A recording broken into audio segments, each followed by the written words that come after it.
Hey, welcome to the Gig Life Podcast. I'm your host, Stevie Taylor. It's 2021. This is episode 106. Stephen Housden. Here we go.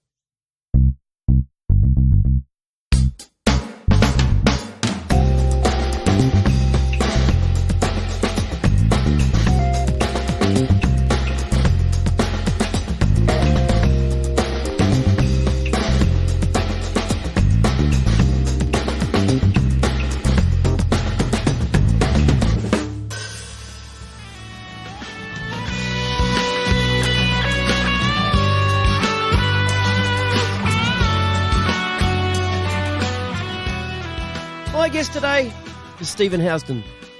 Stephen Housden is regarded as one of the finest guitarists in the world. Well known as guitarist for Little River Band for more than 2 decades, he's also played and recorded with such music legends as Warren Zevon, Glenn Frey, Dr. John, Christopher Cross, John Entwistle from The Who, Renee Geyer, Albert Lee, Steve Cropper, The Seekers, Noel Redding, Marcia Hines, John Farnham, The Bushwhackers, and many, many others.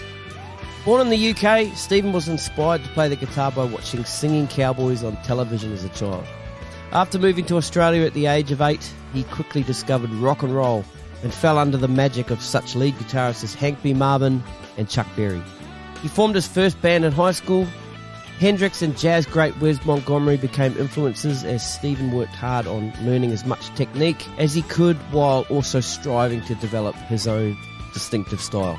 That style brought him to the attention of some of Australia's most successful recording acts, and over the coming years, Stephen was highly sought after as a band member and recording session player.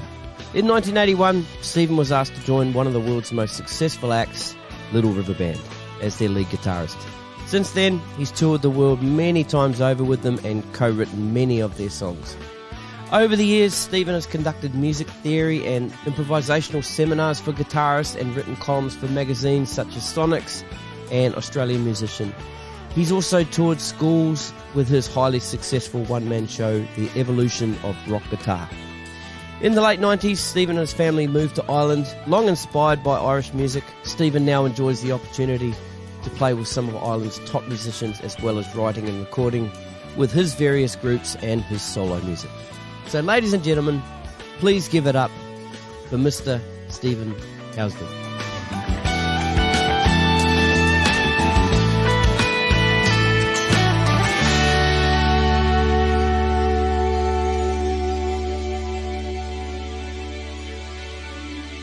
All right, I think we're rolling. Stephen Housden, welcome to the Gig Life Podcast. Very happy to be here. I've been listening to your stuff, and growing up in Sydney, it's fantastic to hear some of the stuff from my old friends and people like Harry Bruce and Jim Kelly, my brother, and others. I've listened to even people that I've not met yet, but it's great to hear their stories, and it takes me back and fills me in with some of the things that I didn't know. Stuff about Harry I didn't know. He's done so much, hasn't he? It's amazing. You know, that's funny you mentioned. I've had quite a few people say to me that they listened to Harry's and there was a whole bunch of stuff they didn't know about Harry. Yeah. He's a mysterious man. Yeah. I mean, he did so much so young, you know. Like, he's not that much older than me. He's only a year or two older than me. And when he was 16, he was doing stuff that I was dreaming of, you know. It's amazing. The story about how he developed his bass slapping technique, that's hilarious. Yeah, I asked him because he's got that unique style with the shake of the hand, and he said he was on acid and he was just slapping the water in the bath. He was mad for the practice. When I was on tour with him and Renee Geyer, you know, we'd always go past his hotel room and you could hear him slapping away, you know, all day.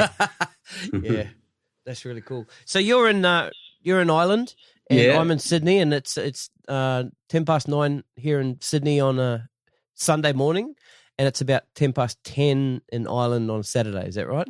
That's right. Yes. Yep. It doesn't seem like a Saturday night at all. Yeah. Right. Yeah.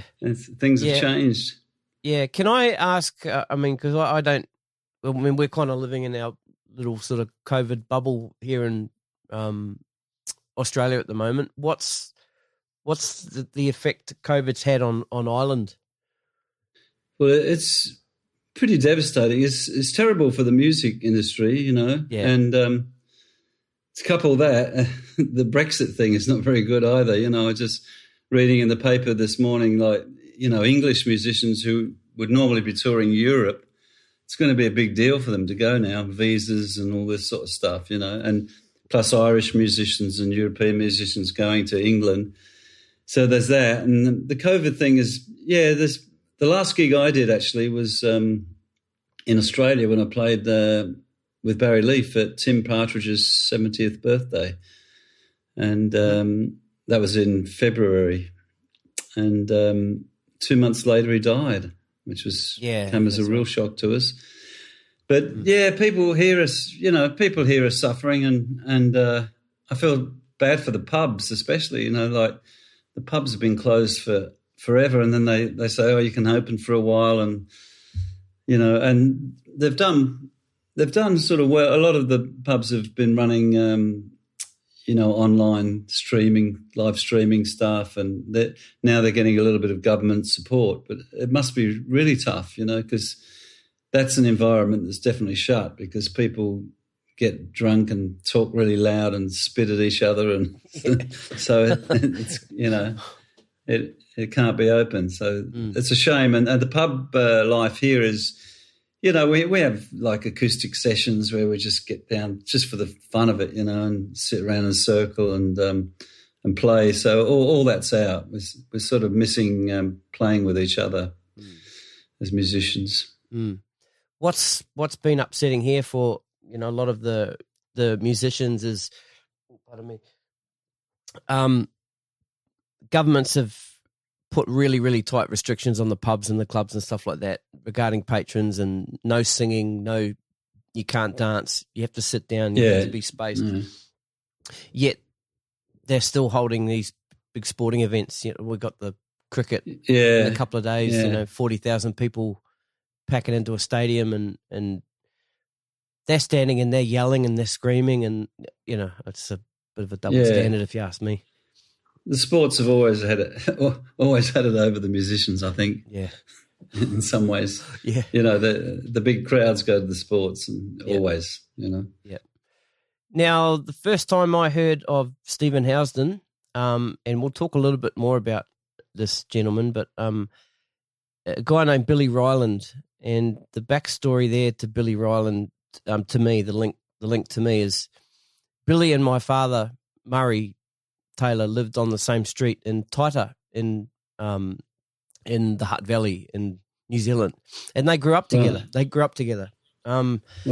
Yeah, and then Billy moved to Australia, and we sort of carried on with our lives, and then they reconnected late 80s, early 90s, I think it was, and Dad came over to Sydney for a holiday to catch up with family and stuff, and met up with Billy, and Billy gave Dad this cassette tape of a demo tape, and Dad brought it home and he gave it to me, and I can't remember how many songs were on that demo tape, but Dad said to me, there's one song on there, the guitarist from Little River Band's on it, and I'm like, oh really? Oh wow, cool, because I love Little River Band, and I used to set my drums up and play along to Little River Band cassette tapes. Yeah, so that was pretty cool, and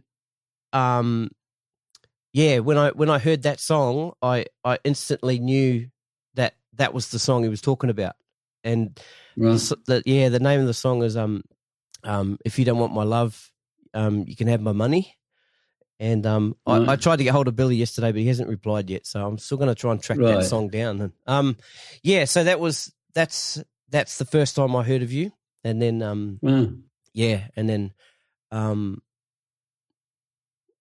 so tell me how you met Billy and so we had a small band. We were living in Caringbah, and Malcolm Wakeford was the drummer, and we met at school, you know, when we were about 14, and played with bands together on and off till I joined Little River Band. And anyway, we wanted to get an organist in the band. We thought the Hammond organ was incredible sound, you know, for the time. It still is. You know, ranging from psychedelic stuff to soul-y sort of stuff. And anyway, we put an ad in the Sydney Morning Herald, and Garth Porter, who was to become the organist from Sherbet, calls us, or we call him. I can't remember which way around it was, and he says, "Look, I think I've got this gig." And which was going to be Sherbet, which was going to be a huge band, but they weren't then. Mm-hmm. He said, "But come in anyway, you know." So we came in, and when we got there, you know, he said, "Oh, I've got this gig, you know, and it's a great one. But meet my friend Bill, and you know, and which is Bill Ryland." So we got to meet Bill, and we had a bit of a play together, and Bill was working with Stevie Wright from the Easy Beats. He'd just come back from England. The Easy Beats had split up, and he formed a band called Ratchet. Mm-hmm. And anyway, Bill said to me, I'll try and get you in the band, because he liked my playing, you know. So that's how I met Bill, you know. And Bill, we got on really well. He turned me on to a whole bunch of new stuff. He was into things like Poco, you know, the band Poco, and they had all this funky stuff, and Bill had a certain funky way of playing which I hadn't encountered before. So I was, learning stuff off Bill, and it was a great time. But it was sheer fluke, as is everything in life, you know. That's it, eh? How you meet people and get gigs and things like that. Yeah. Do you remember those? Do you remember that recording session, recording those demos with Bill? I've heard the demo, you know. I had it here. I think I've got it on cassette or something. Yeah, you know, I had the cassette. Yeah. Yeah, and I thought I'd had it on a hard drive, but I mustn't have duplicated over. Mm. And I think I know the one you mean. I think so. Yeah. But I can't remember playing them. I can't remember a lot of stuff. It's so long ago. Yeah, you know? That's it. But I know when I hear it, it's me and how I played at that time, you know. Yeah. I think I was very influenced at the time when we did it by Amos Garrett. And Amos Garrett had done the solo on the Midnight at the Oasis by Maria Mulder. Mm-hmm. That was back in around 74. And I was like, everyone was blown out with his playing. He was doing like double bends, 2 strings at a time, and all this sort of stuff. And I think if it's the solo you're talking about, it's very influenced by that. Very good. Let's flip it right back now to how it all began. And you were born in Bedfordshire in the UK? Yeah, I was born in Bedford, the main town in Bedfordshire. And in 1959, we emigrated to Australia. And I think, you know, I'd always wanted to go to America, because that's where all the cowboys and Indians and everyone in the 50s was into that sort of thing, you know, like England was kind of like black and white, you know, like a black and white movie. It was all fog and overcast, and you always saw these movies of these guys riding horses and maybe playing a guitar or something, and bright, beautiful sky, you know. Yeah. But Australia was pretty much similar anyway, you know. It has beautiful open blue skies. And when we arrived in Australia, you know, it was like unbelievable. It was like being on holidays, but the holiday just kept going, you know. I had the exact same feeling, because we, obviously born in New Zealand, we moved out here in 1994, and up to that point I'd never left the North Island of New Zealand. I'd never been on a plane, never crossed over to the South Island. Yeah. You know, all my family had come back to Australia for holidays and stuff. And to me, it was, when we left, it was like a holiday.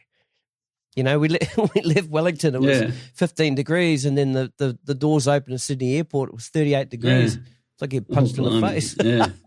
So, yeah, I know what you mean. Yeah, you know, we ended up in Cronulla for a little while, and we were walking along the beach, and I always remember that feeling. It's like, blimey, this is amazing, you know, like, because Bedford's in the middle of the country, you know, there's no sea or anything like that. Right. And to be walking along by the sea, yeah, it was great. Do you have memories of, like, because you left, you would have been, About eight? Was it eight? About eight, yeah. Yeah. Do you remember that time in the UK fondly? Yeah, I don't remember much at all. I know I wanted to play guitar even like when I was 5. I remember it was probably to do with the cowboy movies or something, and maybe Elvis, because Elvis came out in 56 or around then, a bit before actually. But I can remember, hearing Rock Around the Clock and stuff like that. It's just coming out, but my hands were too small for a guitar, and my parents bought me a ukulele, which I learned like little melodies on it and stuff. But when I got a little bit older, I think I forgot it all for a while. But when we moved to Australia and I was about 9, then the whole thing came back. I really want this guitar. I really want a guitar. I want a guitar. And there wasn't like a lot of music shops in those days.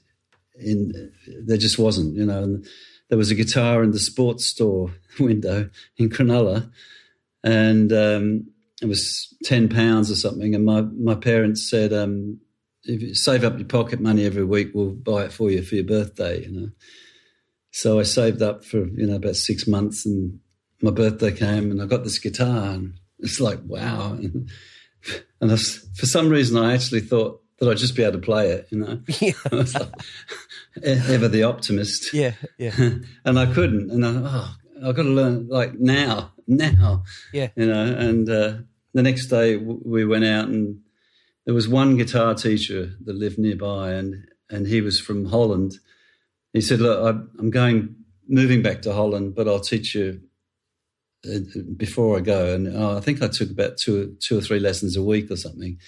And I just learnt chords, lots of chords, and got my hands around the guitar, So I didn't at the time. I didn't really think about playing lead or anything. I just wanted to play whatever, And I played chords.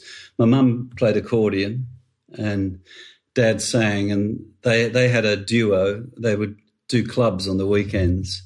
Dad had a day job. He was a painter and a paper hanger.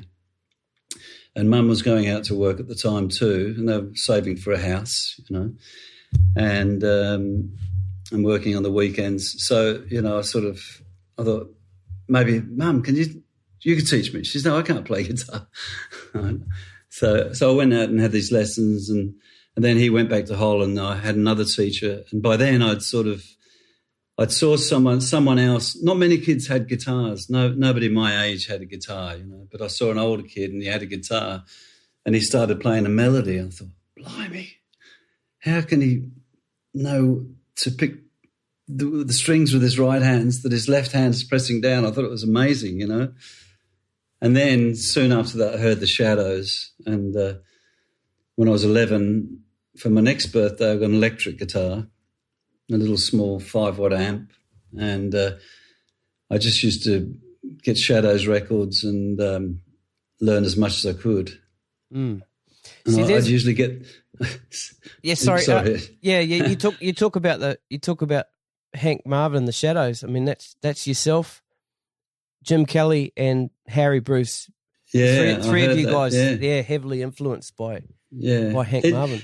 It was a great way to learn, because the Shadows, like Hank Marvin is a beautiful player, like he plays a melody, and he draws you in with the way he plays the melody, and he had this together when he was about 17, which is incredible, But I think learning to play melodies with feeling was a great way to start, like a lot of kids later, for them guitar is like, playing as fast as possible, but it's, Jim was talking about technique, and there's more to technique than just playing speed. There's technique in playing a melody, and you could slide down to a note, slide up to a note, bend a note, use the vibrato. There's tons of ways, staccato, muting the strings with your, palm of your hand, all sort of ways to play notes, to express things, and I think, learning off Hank Marvin was great.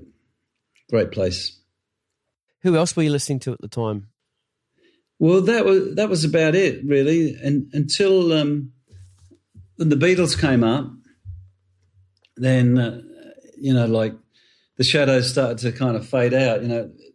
The Shadows, that time, it was actually a really fantastic time because it was the in-between time of when rock and roll started in the 50s, and then Elvis went into the army and music became a bit middle of the road for a little while, and until the Beatles.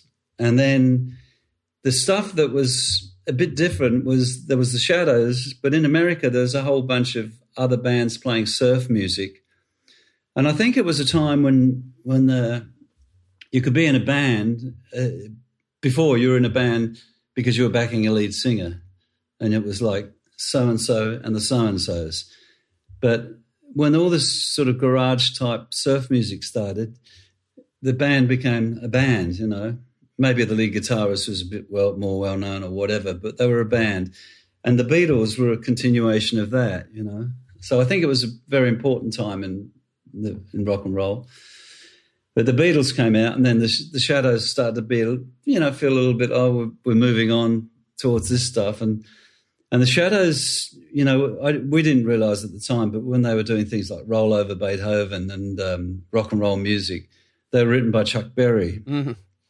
And back in the day, there used to be this thing called the World Record Club, and you could join it and you get 3 albums, and then you'd buy an album each month if you wanted to.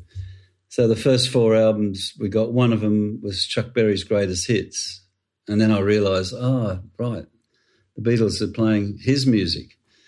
And then I started to realise when he was doing a solo, he was kind of making it up, it wasn't necessarily a set solo. So that's when I started to try to improvise. I didn't know it was called improvising. I called it mucking about. That was the start of learning to improvise, Chuck Berry, And then further along the line, things. The 60s escalated pretty fast. When you think the Shadows were in like early 60s, 61, then 63, the Beatles was really getting known. And then there was this whole wash of bands. And by 67, you've got Hendrix, and Cream. So it was in 5 years, things like exploded. It's amazing. So there's a lot to listen to, yeah. Yeah, all right. So when did you start thinking that I need to get into a band for myself? Well, as soon as I could play, I wanted to have a band, but there wasn't many kids played, and like now everyone plays guitar or something, But back then there wasn't too many. But my first year of high school, I met up with an old friend. He was one of the first friends I had. We moved to Cronulla, and I met him, and he moved away to a different suburb, and then we moved to Caringbah, and I went to Endeavour High School, and we were all in the first year of the high school. It was when the high school opened. It's a sports school now, but it was just a normal high school then. And Lee Harkness is his name. He walks up to me on the first day. I said, "Oh, wow," And we got into conversation, and because he'd moved back into the area.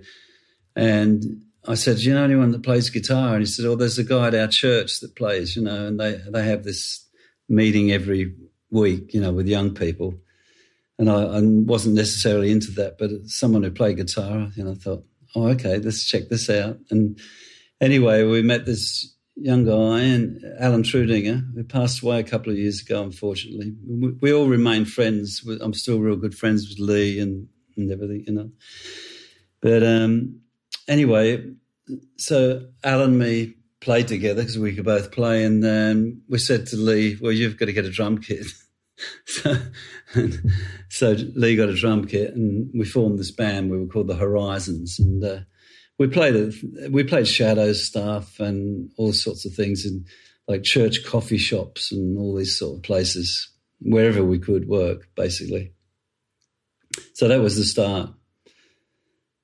And a little bit further along, I met Malcolm Wakeford, and he took over on the drums. Lee was great in taking up the drums, but he wasn't a natural musician as such, And Malcolm was a natural. He just started playing, and we went, wow, Right. He didn't even have a drum kit, but he sat down at a drum kit and started playing, So eventually he became our drummer, and we just did lots of local gigs. They used to run dances and things, back in the day. No, it wasn't like pubs and things. It was like no alcohol dances, for kids. Yeah, about 1968, you became professional musician. Around then. Yeah, and you also said you worked in a bank and you had some various other jobs. So I'm curious as to what those other jobs were. Yeah, well, I worked in the bank for a while. I've worked a few little different jobs, but one job I went back to a few times. I'd worked there in my school holidays, and it was a music store in Sydney called Nicholson's. And I think Harry worked there too, actually. Listening to that was something I didn't know. He must have been there a similar time to me. And I worked there when I was 15, but then I went back there when I was about 18 or something like that. And I met a lot of friends who I'm still friends with, which is great. We were in the packing department on the fourth floor. They used to, back at the time, there was lots of country music stores, and Nicholson's was the store they'd order all their equipment from, And my job was to pack the stuff up to send it out to the stores, And they had all sorts of guitars, like it was amazing. If you could get a bit of time, you'd sneak a look. They had these Burns of London, Rickenbackers, and all sorts of stuff, But I never got to plug them in, really. Just dream. Yeah. One day. But one good thing about working there was that there was a lot of people to learn off. There was a guy, Frank Holforth. I'm still good friends with him. He was a jazz guitarist, and he turned me on to a bit of jazz stuff, and he played something, and I said, "Oh, can you teach me that?" He says, "No, you can get the music, you learn it, and I'll come and tell you whether you got it right." So I got the music, and I learned the whole thing, and he helped me with anything I got wrong, And there was another guy playing bossa nova stuff, and there was all different people, and you could, it was great for a young guy like me who, I'd never met anyone who played jazz before or anything like that, So the reading. So, when you said he just gave you the music, just try and learn it. So were you trying to listen by ear and then sing the notes on the page? And I think I'm not a great reader, And this was all it's a chordal thing. Chords, okay. All written on the stave. They didn't have the what do they call it now? Tab. I can't read tab even. I can read music better than I can read tab, I think. Yeah, right. But I've never been a sight reader that could just pick up a bit of music and go through. I'm not. It didn't happen for me. I tried, and I eventually figured there's other people who can do this a lot more easily than me. Right. But I still can read music, and I understand music, which is what I need. But I would have taken a while. I would have taken probably a month or something to learn this thing, and it was pretty complicated. But I can still play it. Yeah, that's good. That's good. So we're in the 70s now, and this is around the time you met Bill, right? Yeah, about 1969, 70, yeah. I think, probably 70, because I think I was just about to turn 19, which I would have done in 1970, yeah. Yeah, so that's you joined Stevie Wright's band then? Yeah, and we used to play wine bars and things, Right. And what was no, it's cool. It's cool. And what was it like playing with Stevie at that stage in his career? Yeah, it was great. It was funny, because when I was young, the Easy Beats were like, they were like the Beatles. You know what I mean? Like, yep. But when I was playing with them, we just took it in our stride, which is kind of weird, And we used to have a lot of fun together. Actually, we used to have great fun together, all of us, And Stevie later got into heroin, which is like shocking, But in the early days, we were just all buddies, and we had a great time, a real lot of fun. Living in the suburbs and all that, and going into the city. That Bill lived in Paddington, and it was a whole different world, Very cool. All right, so what happened after that? So was it Nitro? Yeah. Nitro was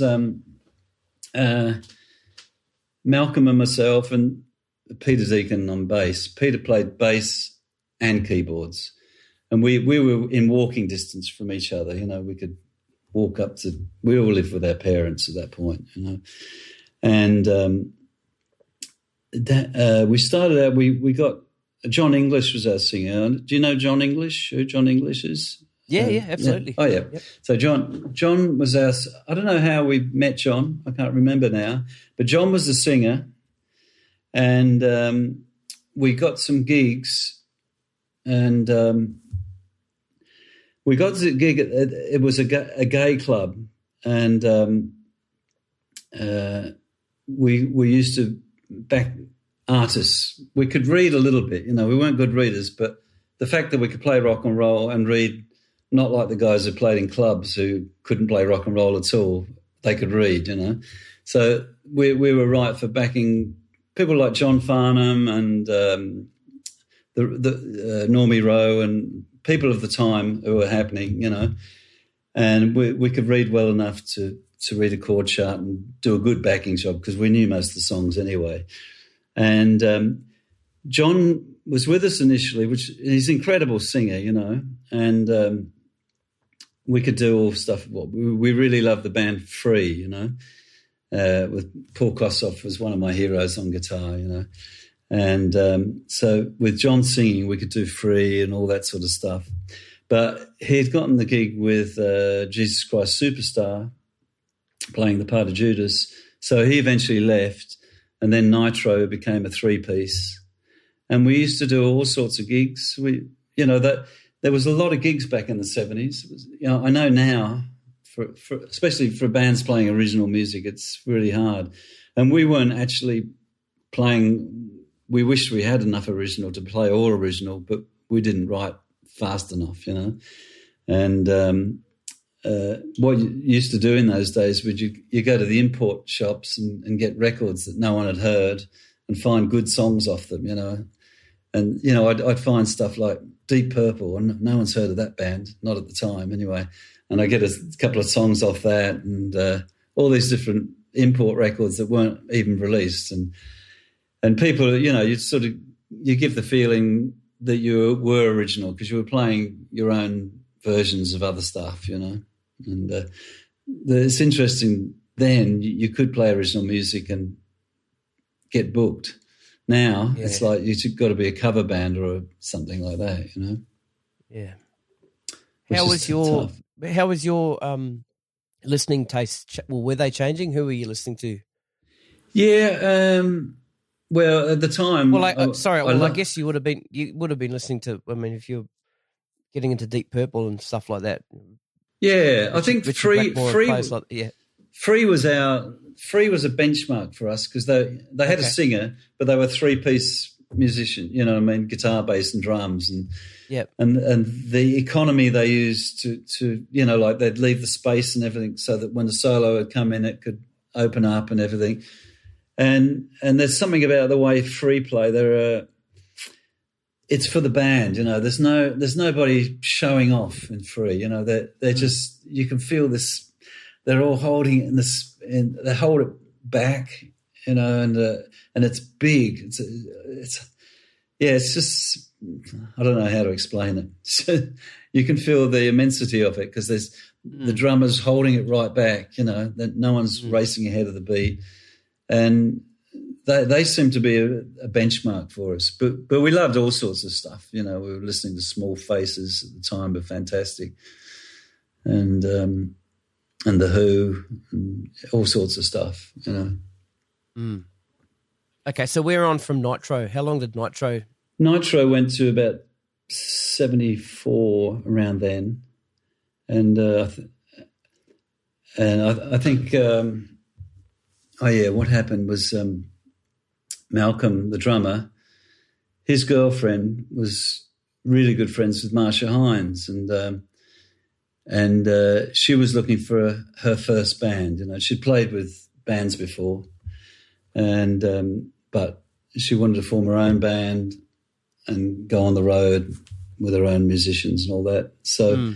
And then this is after the popularity of Hair and she wasn't. She was popular, but she had. I don't think her first song was out. Fire and Rain was the first hit, I think, and I don't think that had come out at that time. It was just about to come out, maybe. But anyway, Sue, Malcolm's girlfriend at the time, said, "Look, Marcia's looking. She'll give you guys a go, see if you're any good." And around about that time, like, Nitro was kind of playing rock and roll and all that, but we were getting more and more interested in funkier sort of stuff, And, there was Kool and the Gang and all this sort of really fantastic grooves, James Brown and all that. And you'd hear it if you were walking through the city somewhere in Paddington or something, you'd hear music coming out of discos with really good funk grooves. And for me, the rock and roll was starting to get a bit passe or something, we wanted to play more like that.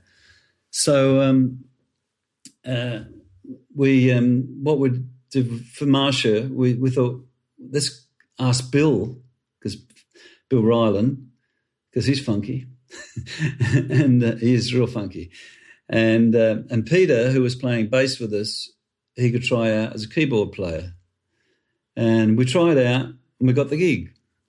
So I think we rehearsed Marcia was living in Bondi, and we rehearsed in our lounge room, I think. And it was just a really, really good time. And Peter couldn't do the gig for too long because he eventually went into Superstar as well as part of the orchestra. And it was great. We picked all songs what we really liked. We were right into the Average White Band and Rufus with Shaka Khan. And we had a really great repertoire, and we just picked our favourite songs. And one of those songs was talking about Midnight of the Oasis, which that was for the first time for a long time. I learnt the solo, because I'd always avoided learning solos for a while because I wanted to develop my own style, but there was so much going on in that solo that I learned it note for note, that was a turning point for me.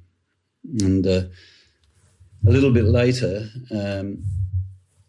the Jackie Ozarski joined as bass player, and he became musical director, and we were rooming together. And I think something like the Car Hotel in Melbourne, everyone used to stay at this place, underneath the highway. And I said, to Jackie, because Jackie had a great musical education, in Hungary. And I said, how does this guy come up with this solo against these chords, because it had pretty complex chords, it wasn't Chuck Berry, it wasn't a 12-bar thing, it was complicated chords.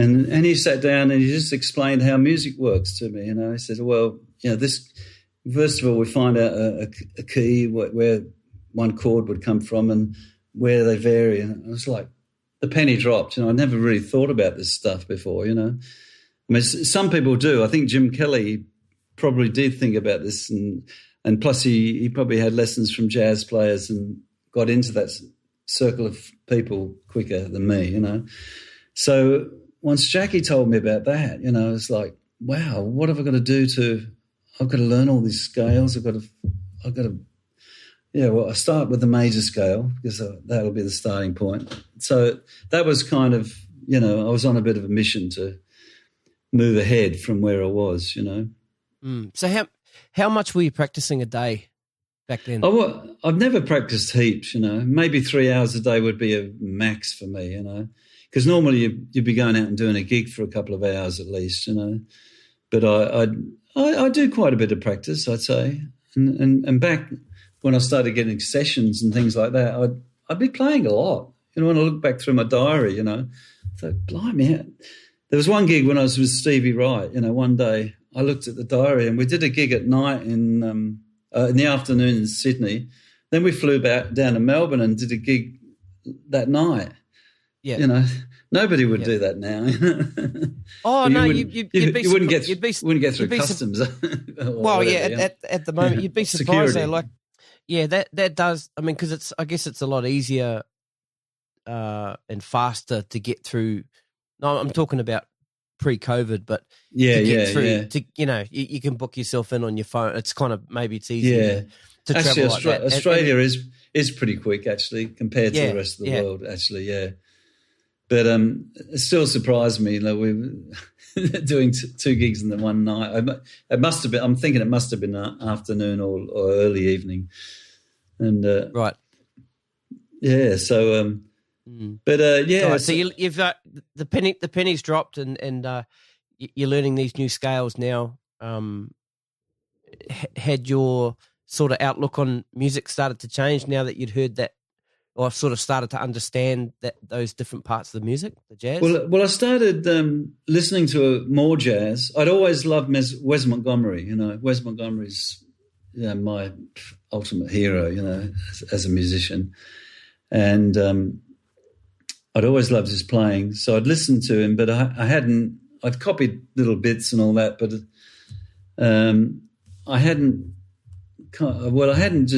I just didn't understand. It was too beyond me, and then once I got an idea of what's going on in music, I just started to practice, and I went to a seminar at the conservatorium. This guy called Steve Urquaga came out from America, and he had a system of how he learnt scales, and he did it one way, and his way was a little bit complicated for where I was at, and I figured a way that would work for me, and I just worked through doing little patterns all the way up, and then if I had to learn, that was say the major scale. Then if I wanted to learn melodic minor or harmonic minor, it was usually changing one note within what I already knew. So then I'd go through and learn all those patterns. And when I was working with bands, I'd do that as a warm up at home. I'd go through all my scales and stuff. It might have been working with Barry Leaf or someone like that, and I'd go out that night.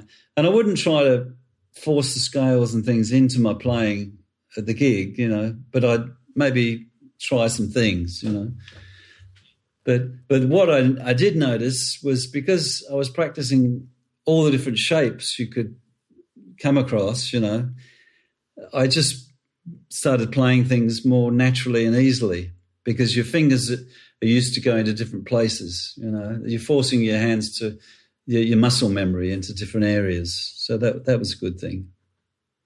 Okay, so how long did you stay with Marcia after Jackie? I was with Marcia from about 75 on and off till 78, like mostly on, but she took a break. We did, I played on half of her first album. She did half in Melbourne and half in Sydney.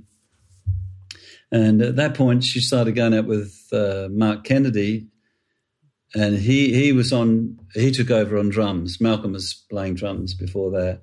And Malcolm plays on one of the tracks, at least, on that record too. And then Mark came into the band, and we put a really big band together, which was awesome. 4 brass people, and Snell on percussion. Snell de Silva. Yep. Mark was on drums, and we had 2 keyboard players, and Jackie was on bass, and they were all like jazz musicians. So I was kind of like asking them stuff and all that. Yeah, cool. And we had a really good time. It was like a family on the road. Really fantastic time, and I just learned. One of the things I mentioned this to Richard Gaughan, was the sax player, and I mentioned this to him, and he totally forgot telling me, but it meant a lot to me. I said, I'd really love to play like a sax player, because sax is monophonic and it kind of, it flows when a good player plays, and I said, how do you do it? And he said to me, think in phrases, the notes will come, and that really meant a lot. I thought, oh, right. So, like not worrying so much about the notes, but thinking about what you're playing, you can't always get the notes right, but just thinking in phrases, you're telling a story, So that was, of all the influences, that there's people, like Jack Ozarski, he really pushed me. He got me playing this like a lot into the half tone, whole tone scale, which is a bit out there, And he said, "Oh, everyone plays like that," and he pushed me a little bit further. And I look back, I really appreciate all the little things, and Bill Ryland too. Like we live next door to each other, and we would be jamming all the time. And he had a little sort of technique of rhythm. I still can't do it, but I can. It did influence me, yeah. Okay, so when did you start? Because you played with Barry Leaf for quite a while at the Musicians Club in Sydney. So when were you doing that right from the start of that run Barry had at the club there? I think I started in January with Barry. Yeah, the first gig was in January. In 1978, yep. Yeah, I played with Marcia kind of right up until I joined, and I may have even done a couple of gigs after I joined, with Marcia. But, I can't remember. They must have called me up or seen me or something. I can't remember what happened, but it was 4 nights a week, and it was like a concert every night, the way it was set up. Ian Couch did the sound and all that, and the lights were great. It was just it was amazing, and the vibe was fantastic. And we were playing the music we loved. We loved the kind of funky sort of soul stuff, and we were all buying those kind of fusion type records, George Duke and all that sort of stuff. Yep. And people used to pop in. They were on tour. The drummer, I think Harry told you this, Dennis Davis, who played with Stevie Wonder and David Bowie, he'd come and sit in with us, and people like Leo DeCastro would he'd drop in. People would just come up and jam. It was great times, really fantastic. Yeah, and so so, I learned a hell of a lot, with that band, and because I kind of had to expand. Barry would say, play a solo, and I'd start, and he'd go, come on, keep going. I think, oh God, So I really learned, whereas with Marcia Hines, I had one, 8-bar solo or something in the night, and suddenly I'm having to just extend, and I really learned to play, and I was kind of doing a lot of practice at that time, and easing what I'd learned into the playing, so it was a fantastic learning time for me.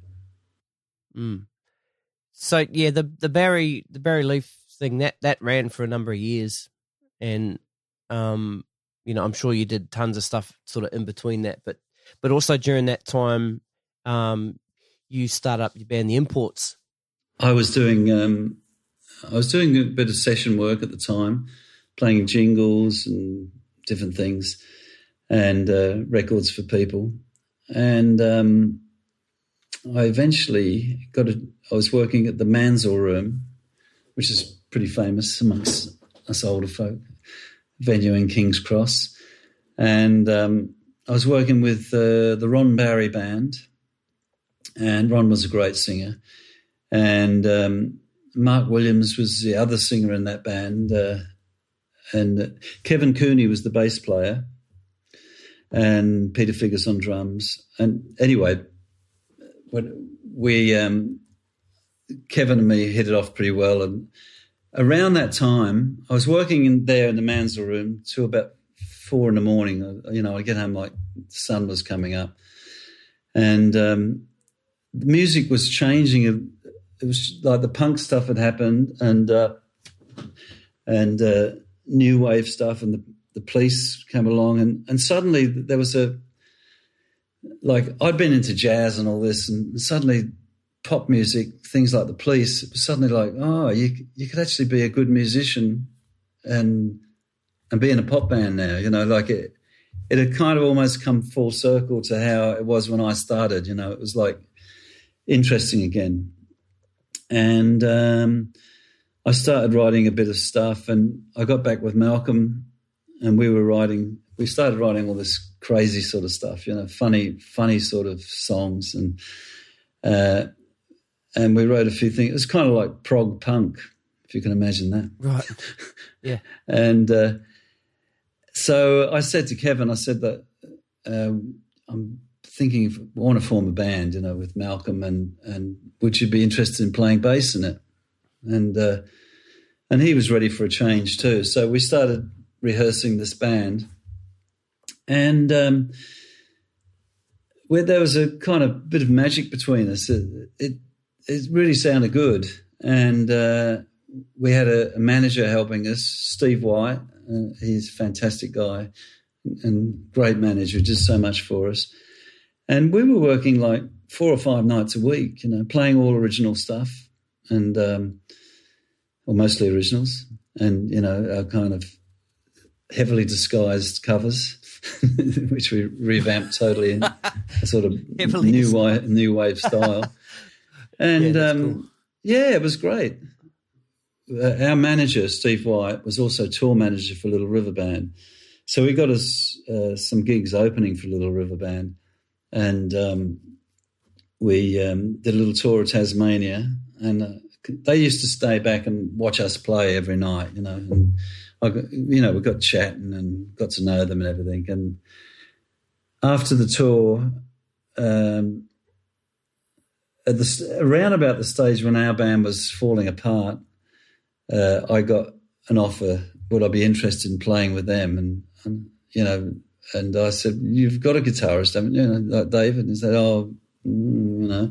it's not working out or whatever. And I said, oh, okay, well, I'll have to think about it. I wasn't sort of jumping in because I'd had my whole mind set on our band, but the band, it just was falling apart in the end. And then they called me back again. And I said, well, yeah, let's give it a go, Sort of, I didn't know whether I'd like to be in Little River Band at the time. You know what I mean? Like, I was into what I was into, So I went down and we had to play together. And as soon as I played with them, they were all really good players and felt really good. And I thought, oh, no, this is going to be great, So that's cool. I wouldn't jump into something just because they were successful, you know what I mean? Like if I didn't like it, yep. So right. So it came at the right time, and then we rehearsed and went off we did a few warm up gigs up in I think Twin Towns in northern New South Wales, and then we were off to America, and like. I think the second gig we played to 40,000 people. We were opening up before the Beach Boys. And it's like, geez. Right. So how do you prepare yourself for that, knowing that that's come? You said you had a little bit of time to kind of think about it before you joined, and then you started rehearsing. Did you have any idea what it was going to lead to? Maybe not quite. I had played pretty big gigs with Marcia because Marcia's band was really big at the time, and we played on the steps of the Opera House and all sorts of things, But I think you sort of you get prepared in your head for this sort of stuff. I always saw myself when I was learning as imagine what it'd be like to play to big audiences, you know. Yeah, right. And all that sort of stuff. In fact, you know, big audiences, when it gets to 40,000 people, it's sort of ridiculous, you know. I'd rather play in a theatre or something like that, you know. There's more of a feeling of I love to see the people right in front, and you can still see some of the people further back, and there's a real feeling of if you're playing and they're listening and feedback, you know. But it's not bad playing with 40,000 people. Yeah, not bad at all. Now, like when you watch you play, you very much move your whole body when you play, your head, your shoulders, your arms. When you're sitting down, especially, I was watching one video the other day, and you're moving your arm so much that the strap fell off your arm, but you still keep playing. I didn't notice. And then I saw a couple of Little River Band videos too, where you're just like you basically move all over the stage, right? Yeah. So where did you develop that? Was that just a natural thing, or did you think, well, I'm going to be playing these bigger stadiums now, it's time to put on more of a I've always a physical show? Or I've you always done like that? You know, if you see my brother, actually we move He in does the same. we move That's in a right. similar way. You do. We play Absolutely. different now, but we both sort of, it's almost like we're going to fall over, but something's holding us up. and It's a good workout. Yeah, it's just but I think I think playing, when I played with Normie Rowe, he always just said, smile, you know. I still never really do, but it made an impression on me that I'm not, just here to be a mopey old person playing guitar, you know. Yeah. So that made an impression. But one of the early gigs we did, the band opening for us was a band called the Nitty Gritty Dirt Band, which are a really big band. You know, they had a hit with Mr. Bojangles was a big hit for them, you know. And John McEwen, he was, I think, kind of the leader of the band. He was a really nice guy, and he took my wife and myself out and showed us all around Laurel Canyon and all the places where it was all happening, and you know, with all, you know, those bands like Crosby, Stills and Nash and all, you know.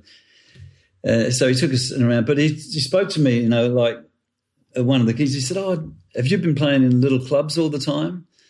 And I said, yeah, you know, I've been playing the Manza Room and all the different things and small stages. He said that you've got a big stage now. You don't have to stand in the one spot. You know, you're moving, but you're just standing.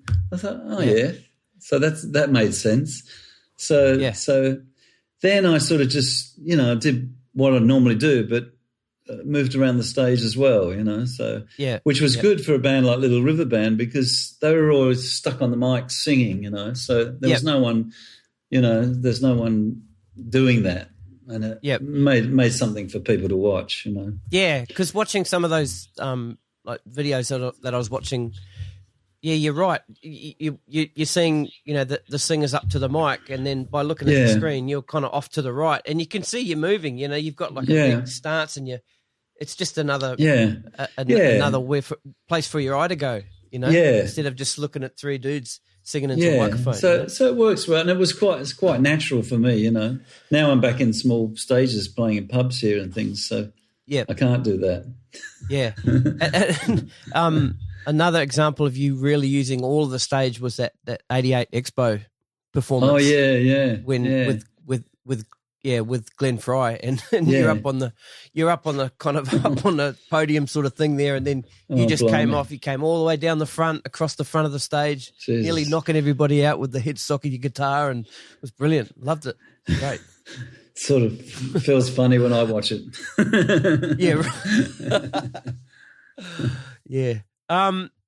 So not long after you joined the band, John Farnham came into the band. Yeah. So what was and where was this? This was obviously before Whispering Jack and quite a few years before. Yeah. With him coming into the band, how did the dynamic of the band change?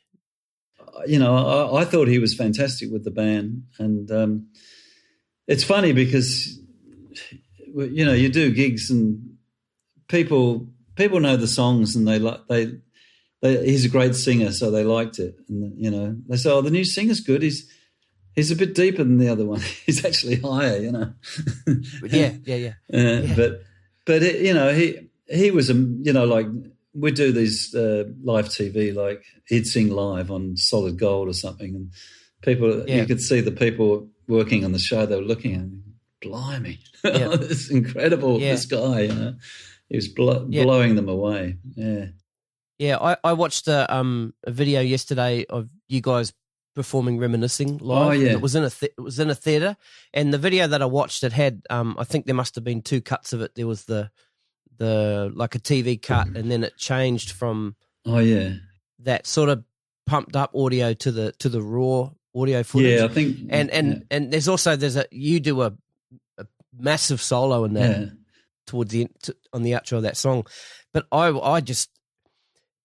was just drawn by John Farnham, just the way he, the expressions on his face, and you know, the way he like signals to the crowd and signals back to the band. It's just, I've got goosebumps talking about it. You know, he was great, and we worked together really well too. You know, we'd work off each other. You know, it was great. Yeah, it was really good. I really enjoyed playing with him. I did a little tour for him after he left Little River Band. I did about a month tour or something with him, with his band as a guitarist, two guitarists that left and I filled in. And that was fun. Right, and this was before Whispering Jack? No, this is after. Oh, right, okay. Yeah, after he'd left the band, you know, had gone and done his own thing, and then I was free, so he needed a guitarist, so I went on tour with him. That was a buzz, yeah. The other big personnel change that I want to talk about is, correct me if I say his name wrong, but is it Derek Pellicci? Is that how you say his name? That's it. Yeah, perfect. Yeah, okay, good, nailed it. And when he left and Steve Presswich came in, now I'm a massive Steve Presswich fan. And, you know, through his stuff through Cold Chisel. So I mean, because Derek was, you know, the drummer almost right from the start up to that point. Yeah, and then having Steve Presswich come and play, how was that dynamic? Yeah, well, what was that like? Yeah. We had a few auditions and tried some really highly rated drummers, you know. But Steve came in, he could do the shuffle, you know. Yeah. And, you know, it's the little things like that, you know, like some people have got all the chops in the world, but they just can't do that shuffle, you know, just it's got to swing, you know. That's it. And Steve was great. We got on really well. That was a really, you know, it was a very creative time, you know. We David Hirschfelder was in the band, and he'd just got Fairlight. You know, the Fairlight, you know what the Fairlight is? Yeah, and that was the instrument of the time, you know. And we were working on, and we would go into the studio and he'd record. I've got a 100-year-old mandolin, and he'd record me going, and then on the record, the whole chord playing this tremolo mandolin part. And awesome. And we'd all we'd all rehearse around the Fairlight or whatever, and we put all the arrangements together. It was really creative time. It was great, but the record kind of stiffed. We kind of followed the record company always wanted the band to be a bit tougher, you know, more what they called more album oriented stuff. And there was AOR at that time meant album oriented rock. And we went their way. We used the producer they suggested, went the whole thing, and then that market kind of died in the arse, you know. And I don't know, it just didn't work out. And plus, we put the record out under the name LRB instead of Little River Band. That was a mistake, you know. Right. So, which album was that? Was that Playing to Win? Playing to Win, right? Yeah. But a couple of those songs were hits, though, weren't they? Well, Playing to Win got played a lot, but it was never really a hit as such, you know. So, and it was a hit in certain. It's interesting because in certain parts of America, it was a big hit. You know, I met musicians actually, you know, who lived in I think maybe it was Missouri or somewhere, and mentioned that, like Little River Band, Playing to Win. I said, how come you've heard of it? It wasn't a hit. They thought it was a hit where we lived, Yeah, that's it. Yeah. See, I was telling you earlier, I used to play along to Little River Band songs to practice to when I was learning drums. And the cassette that I had was a greatest hits cassette, and it's the green cover with the LRB logo on it. I can't remember. It was called Greatest Hits. The tape version had When the War Is Over on it as the last track. Yeah. I hadn't heard Cole Chisel's version of When the War Is Over at that stage because I was in New Zealand and I wasn't really hip to Cole Chisel in New Zealand. So that's the first version, and that's the version that I learned and just got blown away by because it starts with the synth, and then John Farnham's vocal in it is just unbelievable, and then Steve Presswich comes in with that drum fill. Yeah, he wrote the song. To me, you know that? Yeah, I know he did. I did. Yeah, I didn't know it at the time, and then I came to Australia, and then I joined a Cold Chisel cover band. Oh right, and that was one of the songs. I'm like, oh man, playing a Little River Band song, and they're like, what? It was a Chisel song, man, and had to go back and brush up on my history of Australian music. But that was the first version of It's a lovely song, stunning. I'd loved it before Steve joined. I'd really loved that song, and it was great that we recorded it. So. Yeah. So how did that come about that song got re-recorded and put onto a Little River Band album? I think it was just an obvious choice for John Farnham to sing, because it really suited him, Yeah. So, and plus we all loved the song, so. Yeah. And, Steve was writing some good stuff, Yeah, really, really good stuff.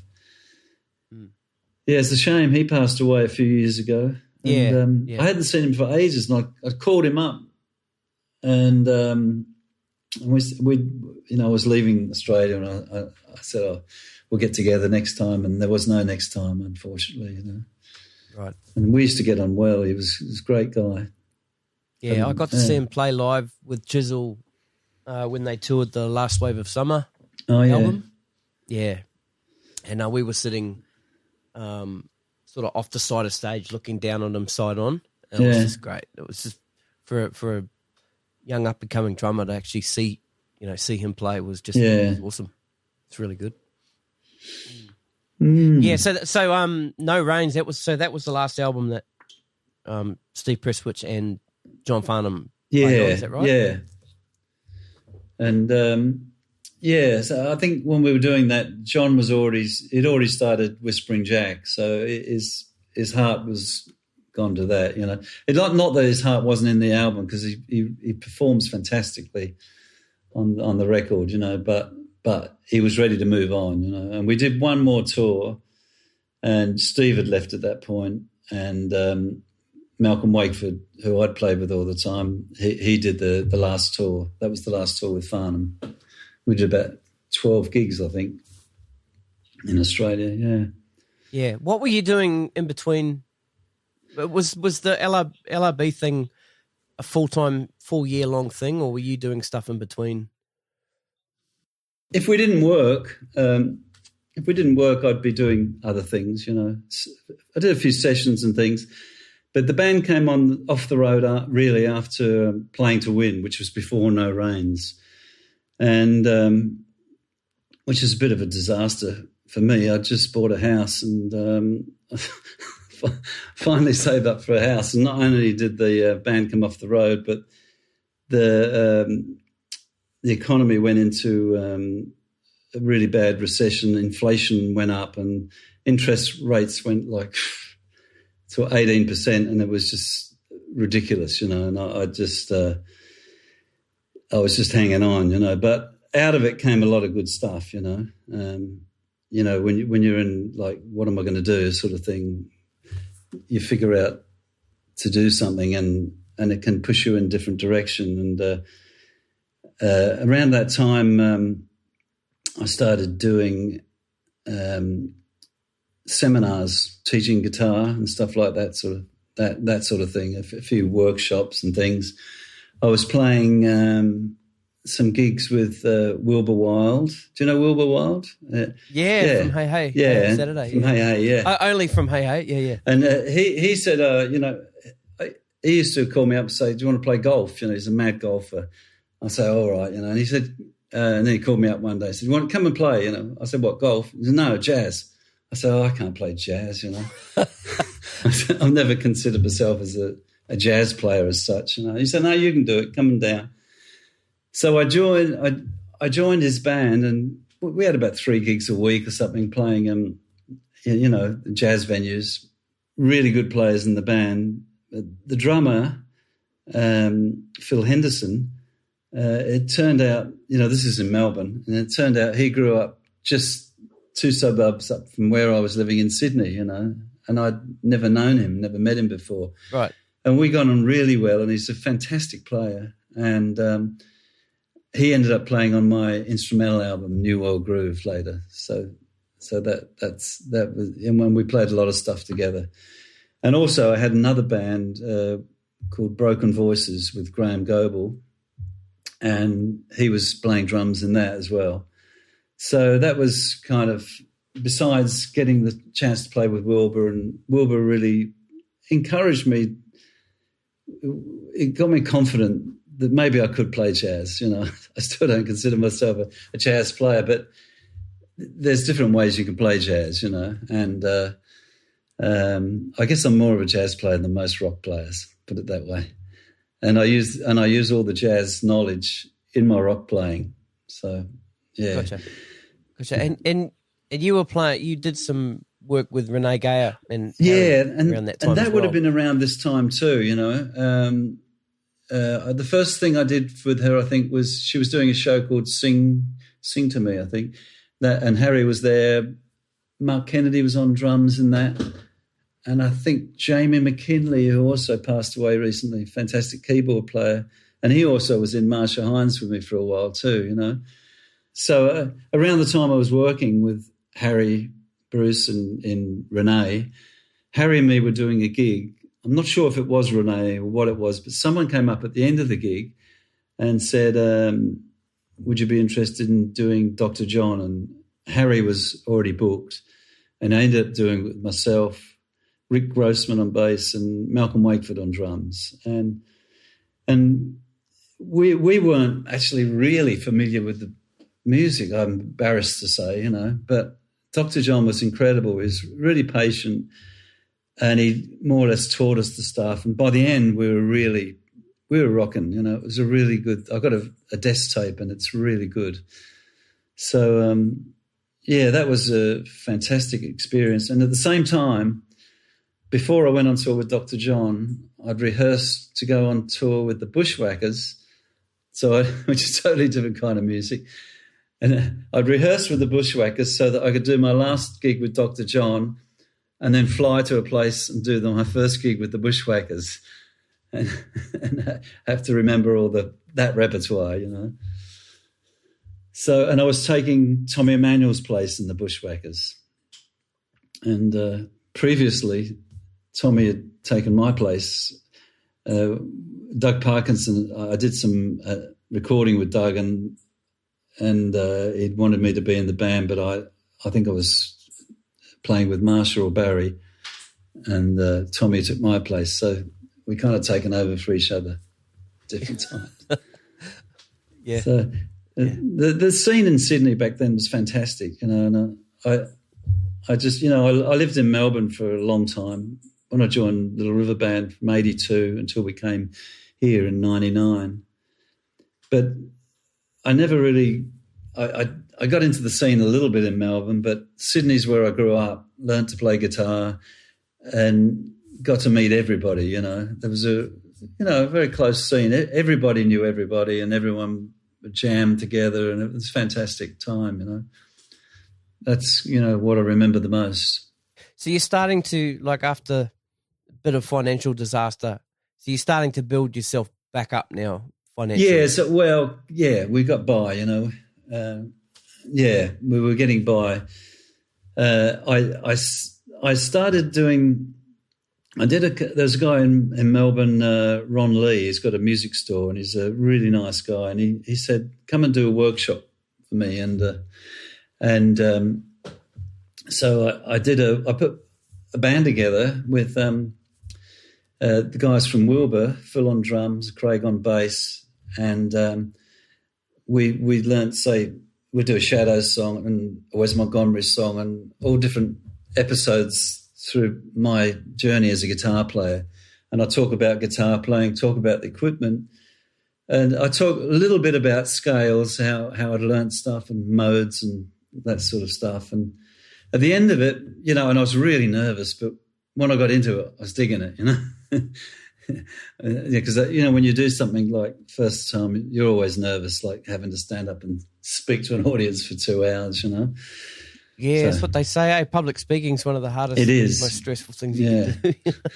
So anyway, at the end, a couple of people come up and said, "Would you be interested in teaching something about the modes and all the theory stuff?" And I thought, well, yeah, I didn't think anybody would be interested, maybe, but because I learnt it so late, I played for about 15, 16, 17 years without knowing any theory. I could read a bit of music, but reading music is not understanding theory. It's just understanding where notes are on a stave. So I figured if I could learn it, because I learned late, I could probably explain it in simple terms to people and have an empathy for people that don't understand it, which most rock and roll players don't or didn't at the time. So I started, the only way you're going to be able to teach something is kind of write a book about it almost. So I started writing it as if I was writing a book. And I put a whole, basically 6 hours worth of seminars together covering how chords worked and how scales worked against chords and explain it step by step. And I started doing those things. I'd call up a music store and say, look, if I came to your store for you, you could pick your customers who you think like it and they could pay a fee. I get some money and you get the goodwill and everybody's happy. And it worked well, and I still get people sometimes on Facebook writing to me today saying, I went to one of your seminars, whenever it was, back in the 80s, and I learned a lot, thanks, which is awesome, Oh, great. That's awesome, all right. So that, and then from there, I was doing a seminar in a shop in Melbourne, and the guy there, Russell, he said, have you ever thought of doing something around schools? And I thought, no. I thought about it, and I thought I'll put a band together. And so Derek was in that band, bass player Bruno de Stanislow, and then girl singer I was working with, Susie Ahern. She's a great singer. Anyway, so I put the 4-piece band together, and we called the show So You Want to Be a Rock Star. And I went to the Arts Council in Victoria, and they got a tour together for us. So that was a lot of fun. Like a year or two later, there's a big change in the music scene where kids were listening to Hendrix and all the 60s stuff. I think part of it came from that movie Wayne's World. Right. And in Wayne's World, they were doing the Foxy Lady with the, and it was a big kids movie with all the 60s stuff. And after that, they started playing a lot of stuff on the radio. And by that time, I'd put a one-man show together for schools, and I'd have someone come along and help me and play a bit of rhythm in one tune, but it was mainly it was one-man thing. And I called it The Evolution of Rock Guitar, and it was basically the history of rock and roll. It was an hour show, and that was great. Went over really well. And I could do all the old stuff, because I could go through the whole history of rock.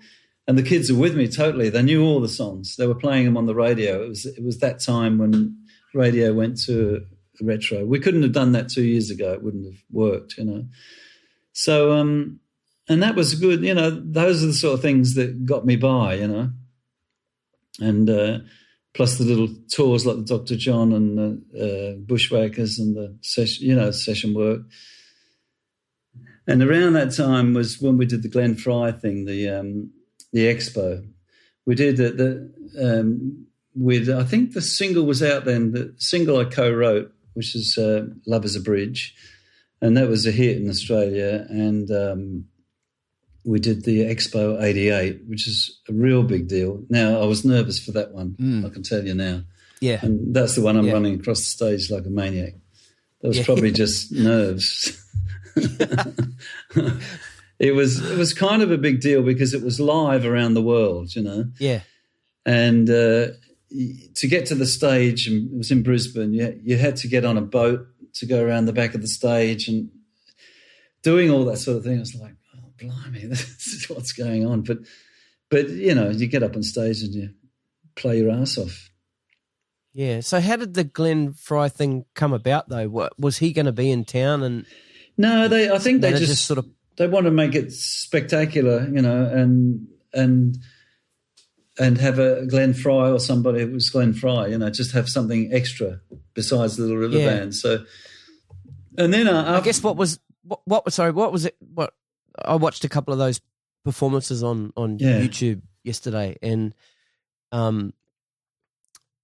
what's particularly cool is like you guys are all you're playing. I mean, there was Lying Eyes. Oh yeah, was one of the tracks there, and you guys are all playing that, and the harmonies were just. It's like, I mean, because in some circles, Little River Band was called like the Australian Eagles, you know, with the harmonies and that kind of stuff, and you know, just to see you guys playing that Eagles stuff and doing those Eagles harmonies as Little River Band was fantastic.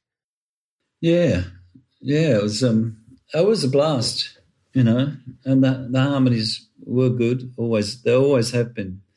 There's been a level that, you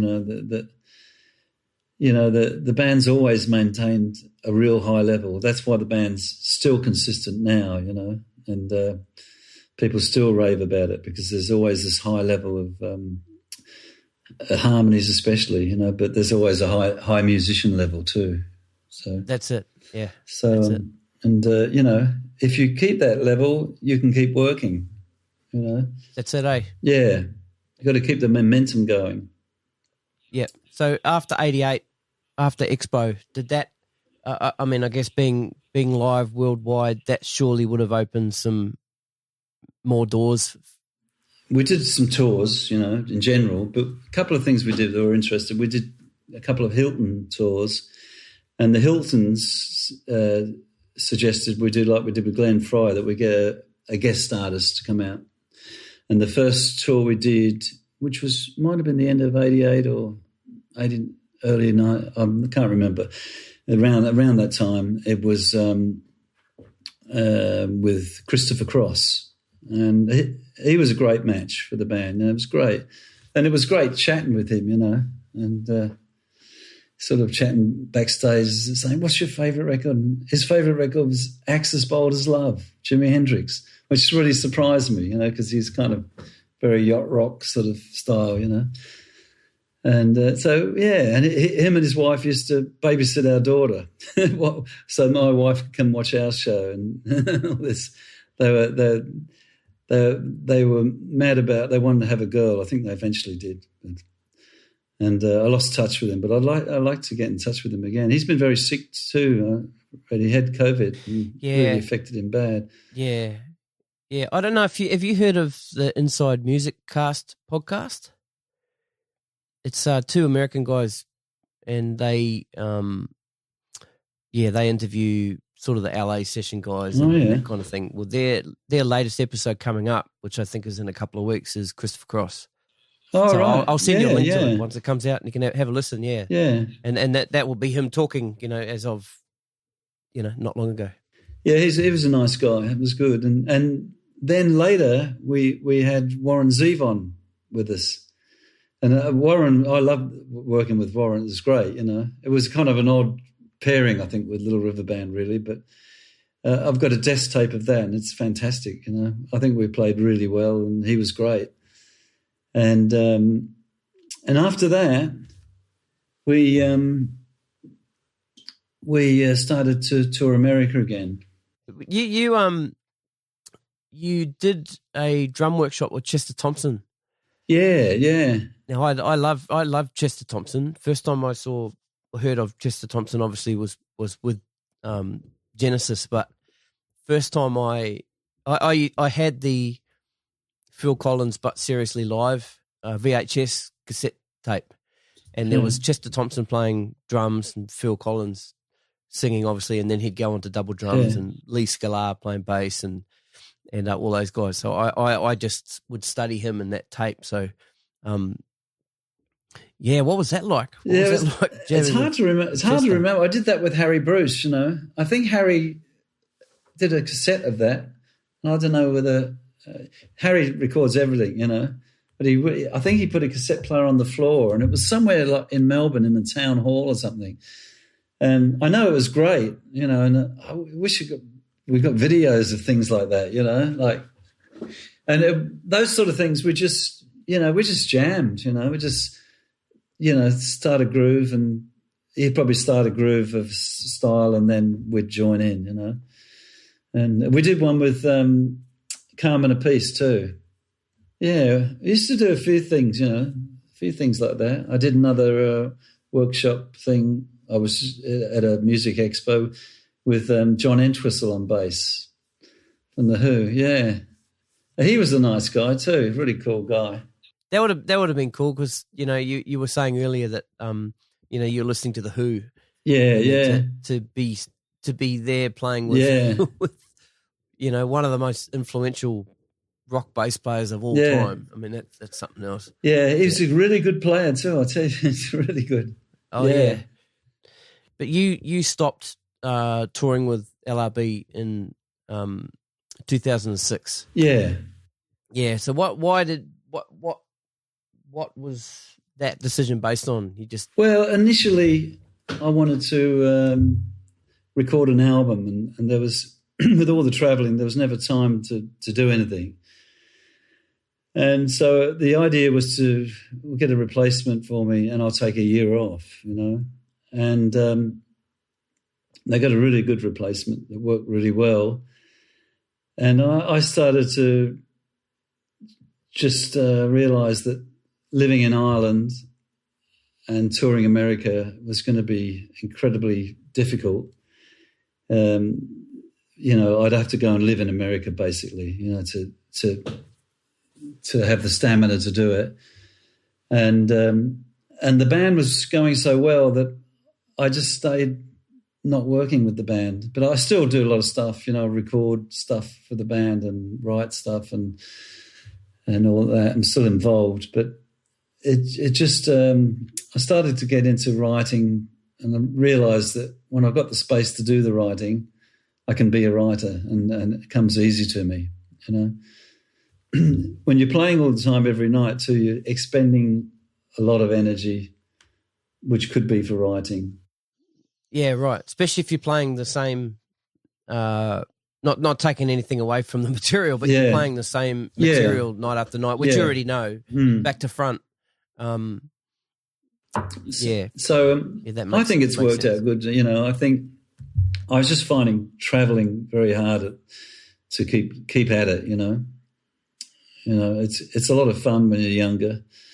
Everyone brings mixtapes. You're doing listening to each other's music and all the fun that happens. And and after a while, it just changes. Yeah, I gotcha. And you started doing a series of interviews with famous guitarists in the US, and I went through and I watched all those trailers. Yeah. What happened? Why didn't that follow through? Yeah, that could have ended up being a really cool thing. Yeah, it was meant. The idea was we were going to do a documentary on guitar playing, the history of guitar players and all that sort of stuff.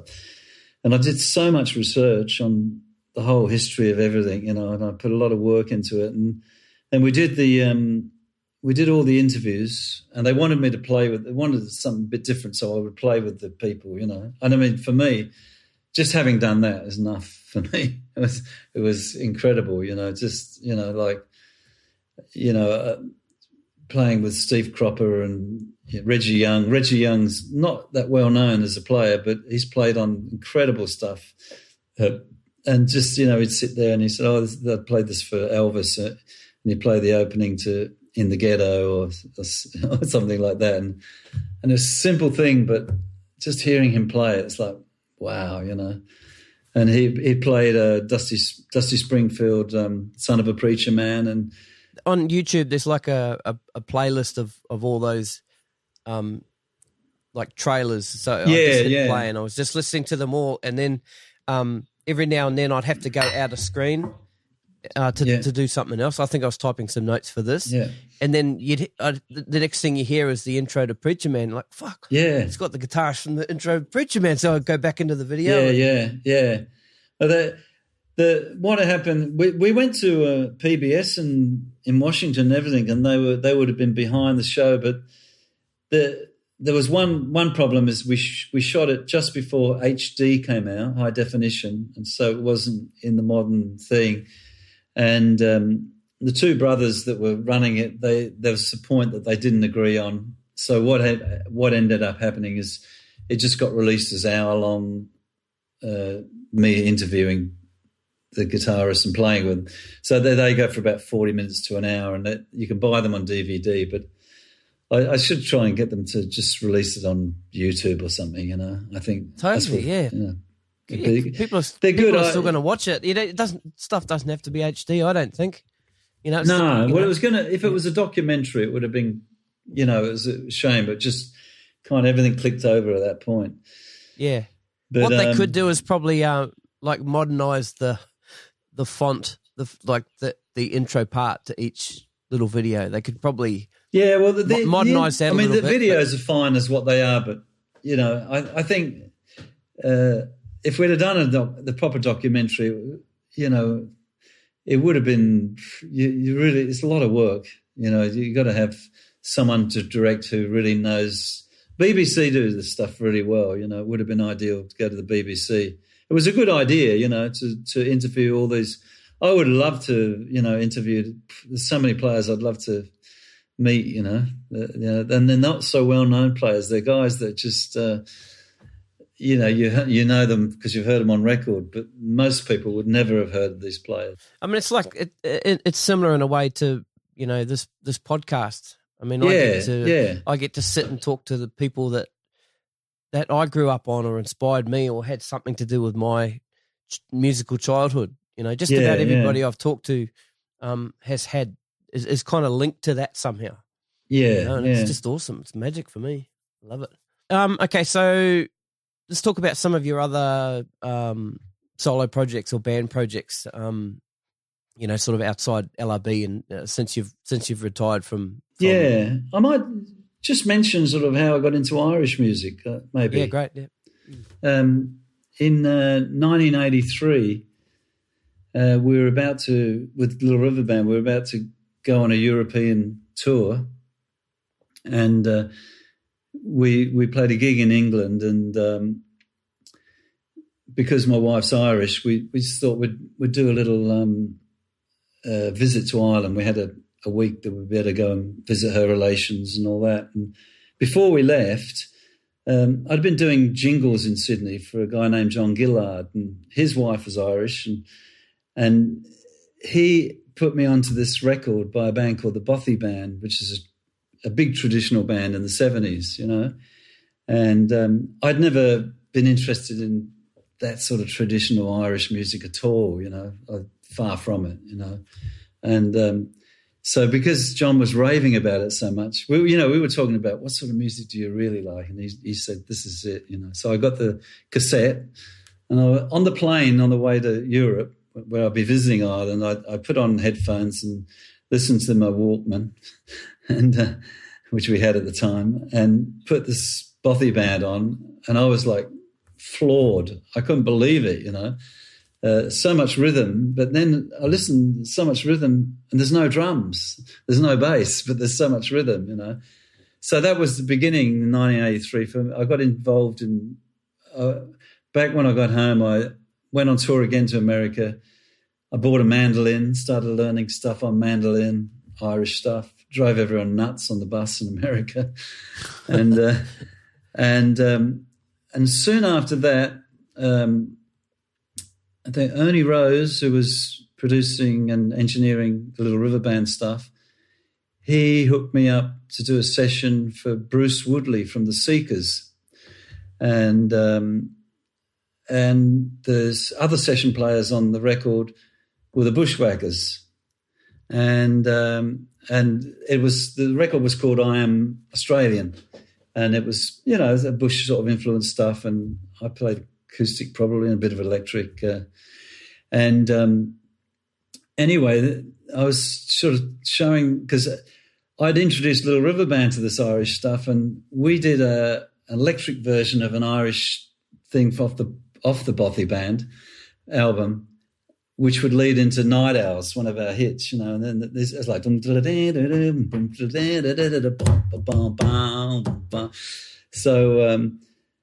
so I played the Bushwhackers this little thing of what I'd done. I said, realising I was probably on a similar wavelength to where they were for this sort of stuff. So they said, Tommy Emmanuel's just left the band, and would you like to do some gigs with us? So that came about. And I got kind of involved in that folk scene, It was miles away from what I was. And I played with those guys and guys in different entities a lot. And I did a little project, a Celtic project, where I got together with Dan Burke and Tony O'Neill, who were part of that band. Dan played fiddle and Tony played fiddle, mandolin, everything, banjo. And we started off just arranging traditional stuff in a sort of a different way that people, we'd write a different section to the song and add that in. And then we got the guys from Wilbur's band, Phil and Craig Newman on bass and Phil Henderson on drums. And we got a bit of time in the studio and put about 7 tracks, some of them that I'd written and some were arrangements of traditional stuff. And that, it has never been released, but that was I was on such a buzz when we did that. When you do something that you're really proud of, there's some magic happened, and everyone involved felt the same way. So I'll try and I just have to release it, actually, put it up on Spotify so people can hear it. Yeah, good stuff. So that was me getting into Irish music. Then we moved to Ireland at the beginning of 1999, and when I moved here, Monday nights would be a traditional session down the pub, and if I wasn't on tour, I'd walk up with my guitar and sit in on that. This is wintertime around the fireplace, just musicians. Yeah, cool. And then you play a few tunes, they bring you a pint, a pint of Guinness. Great. And and I got to know a few people. Then I got to know Noel Redding, Jimi Hendrix's bass player, had lived in this town for 20-odd years, I think maybe 30 years actually. And he played every Friday night at this pub here. And I went one night, and Noel was playing guitar at the time. He started out as a guitarist before he was with Hendrix, He just played bass, and he got the gig with Hendrix as a bass player. Yeah, right. And, and he fitted, he worked, he was great. And anyway, so I talked to the bass player because Noel was playing guitar, and I said, do you think Noel would mind if I get up and play some tunes, So he said, no, it'd be fine. And I had my guitar and plugged in, and then I'd just go every week when I wasn't working in America. I'd go and play with Noel. And that's where I met Les, the drummer, Les Sampson. And we just played together for many years. And when I formed my own band, the Kings of Kudos, Les became the drummer.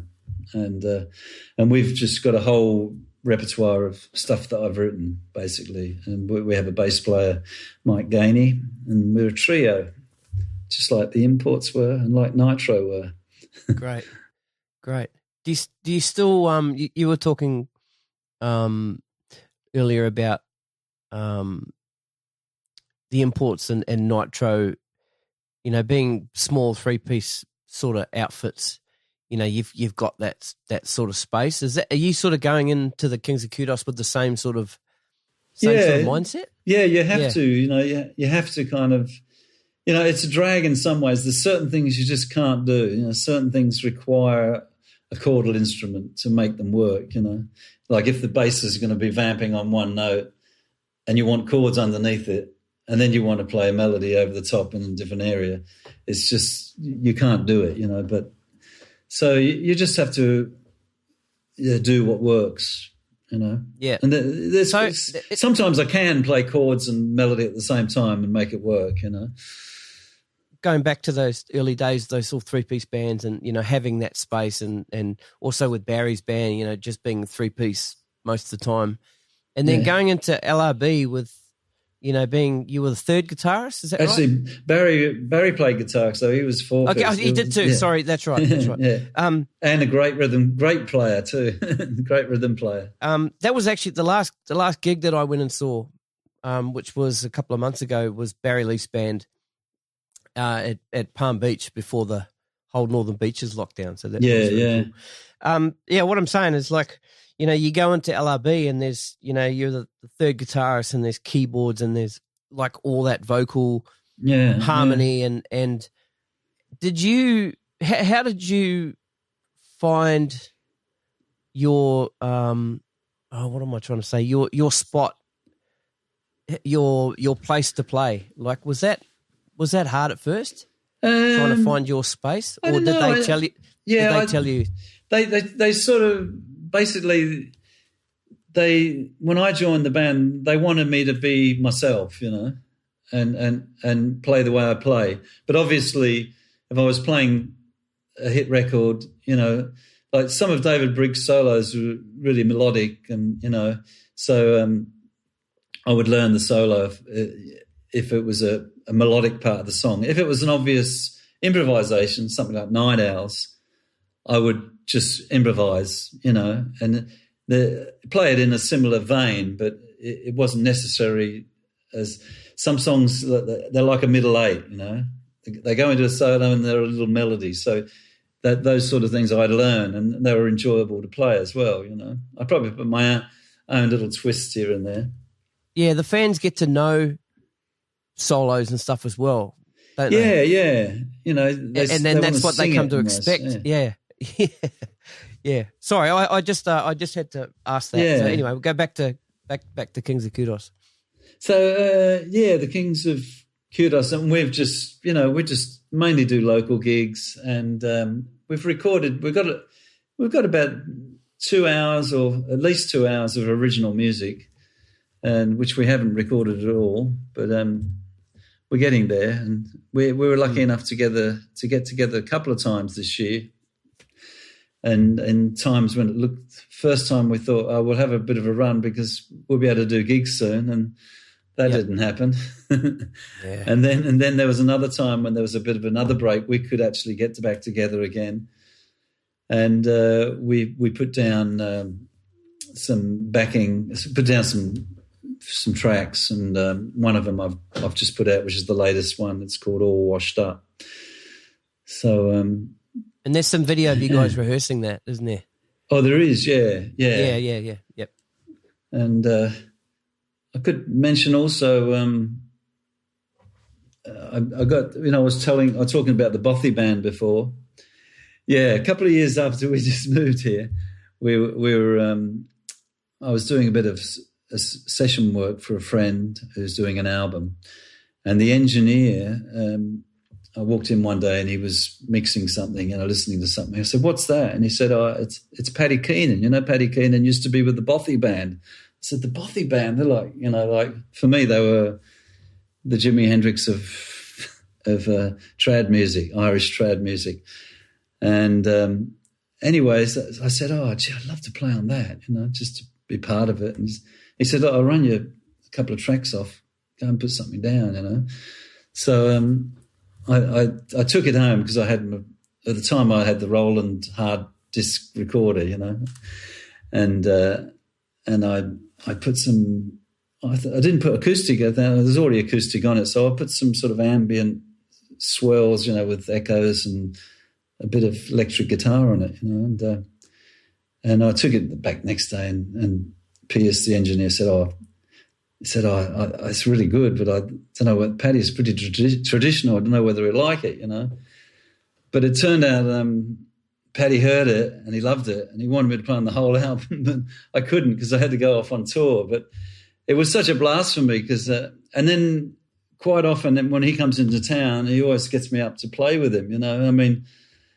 it's like playing with, like it's because I'm not a trad player as such. It's like, like getting up with Wes Montgomery or something and being asked to play jazz. But for some reason, every time I get up, everything clicks and it's magical, and it's unbelievable. Yeah. It's something, when I first heard the Bothy Band, did I ever dream that I'd be playing with the Elian pipes player, And I suppose when I heard Hendrix, did I ever dream I'd be playing with Noel Redding? Right. It's funny how life goes, What inspires you? What inspires me? I feel pretty inspired. I feel inspired by being in Ireland.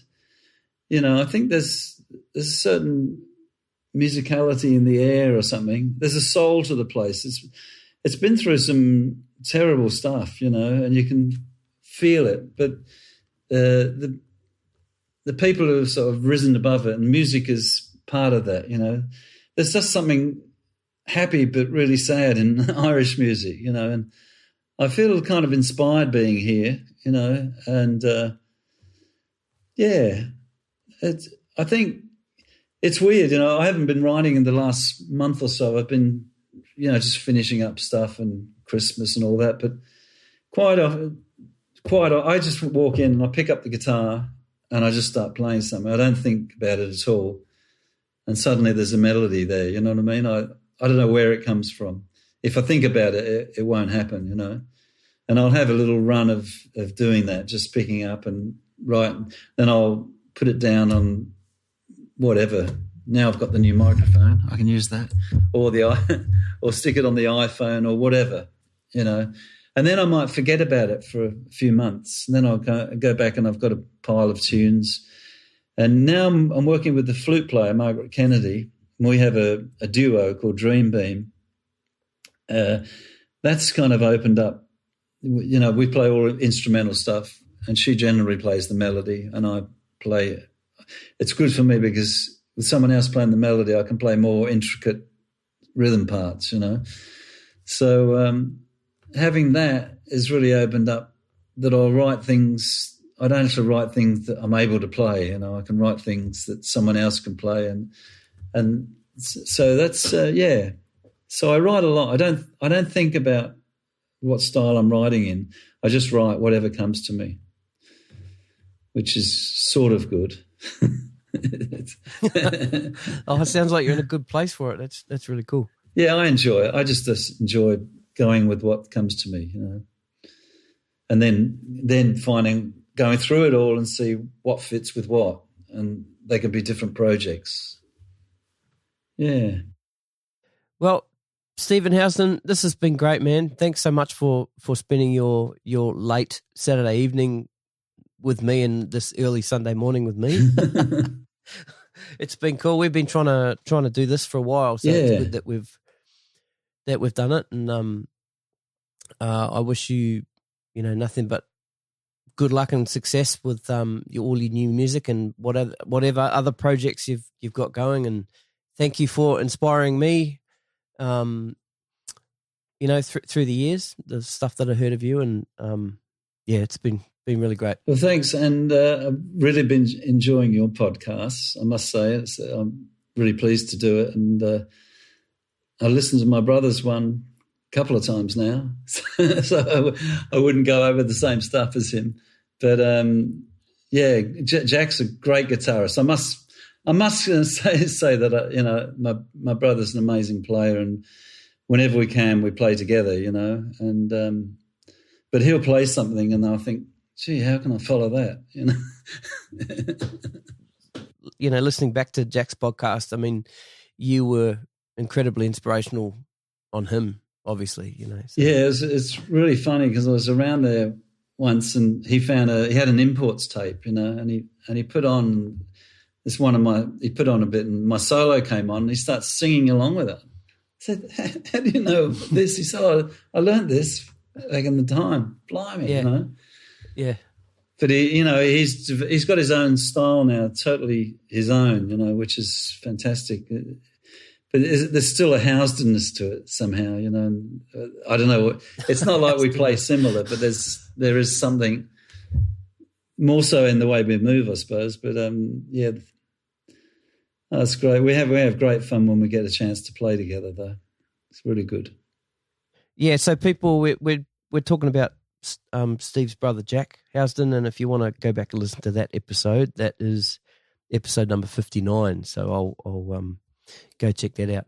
Check out Steve's brother. All right, Steve, take it easy, man, and look forward to talking to you soon. Thanks. Cheers. Bye.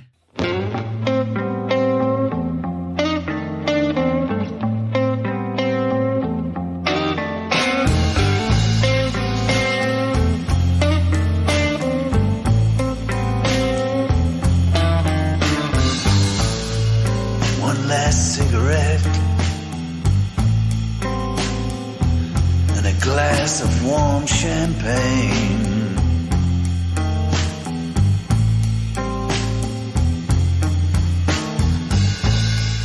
I guess it's time to button up, face the hurricane.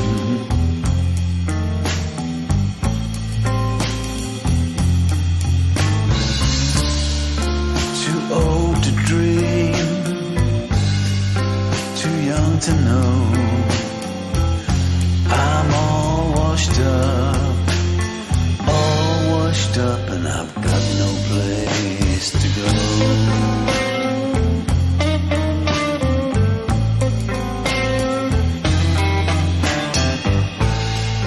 Better pack my suitcase,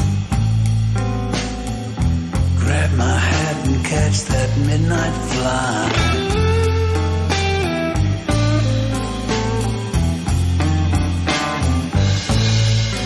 Nobody to blame, no bullet to bite.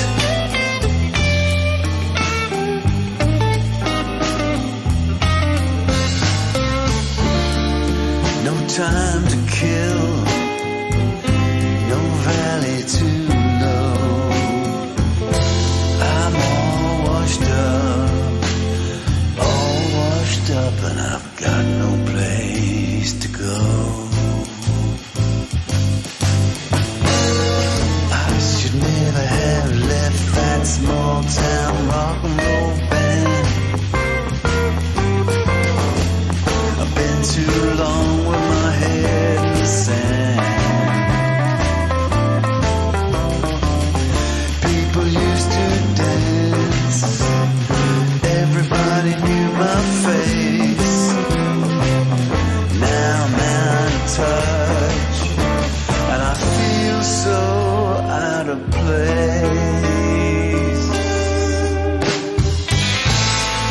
One last kiss, Christina, and it's goodbye and fare thee well.